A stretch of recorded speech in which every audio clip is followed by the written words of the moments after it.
प्रतिलेखन संख्या 10। Ready start.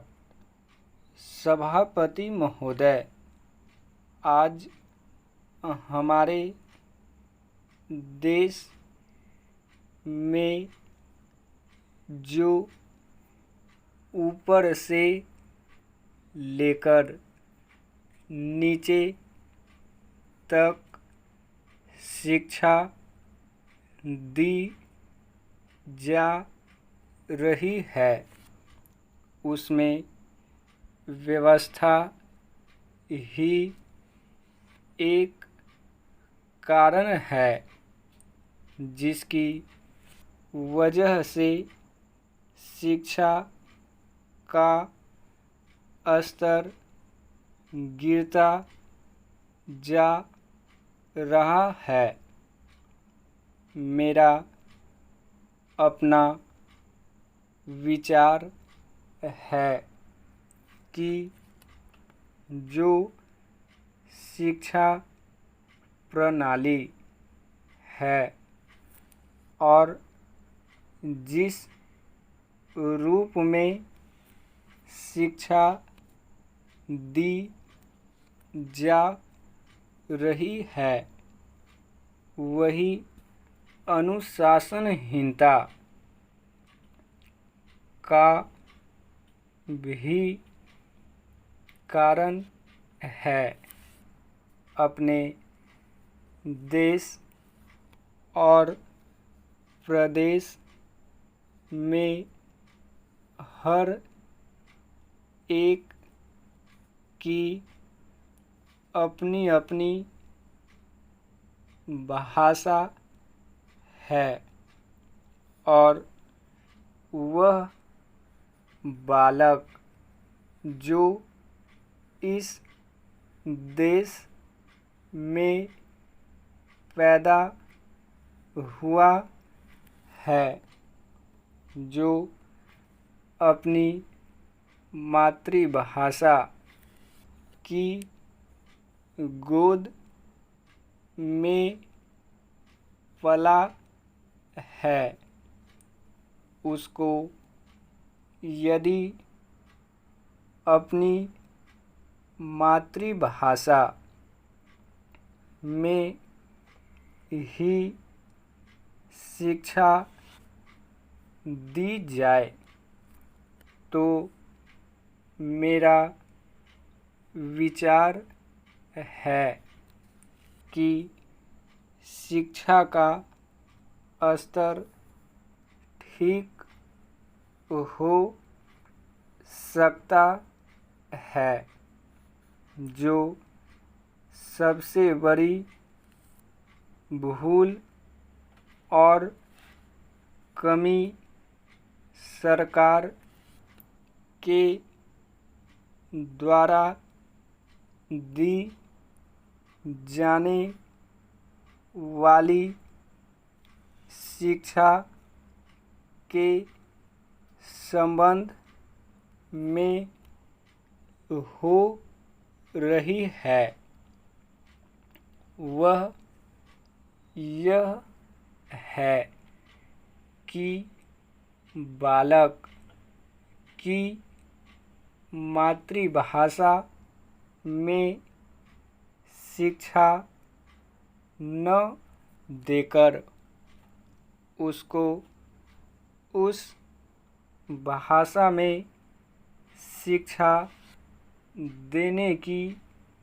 व्यवस्था की गई है, जो हमारे देश या प्रदेश की भाषा कभी रही ही नहीं। मेरा अभिप्राय विदेशी भाषा अंग्रेजी से है।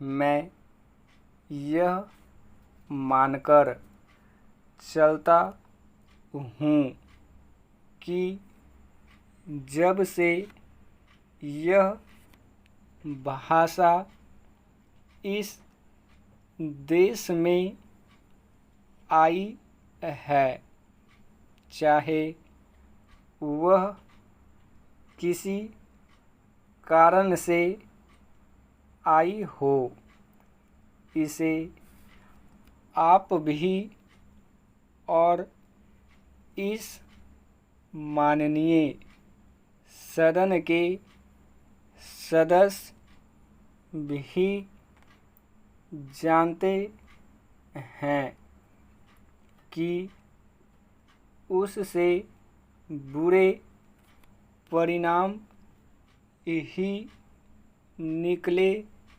हैं। कोई भलाई नहीं हुई है। इस देश को जो हानि हुई है वह किसी से छिपी नहीं है। हम देख रहे हैं कि हमारे यहाँ जितना फैशन बढ़ रहा है और जितनी वेशभूषा बिगड़ रही है वह सब अंग्रेजी भाषा के ही कारण है।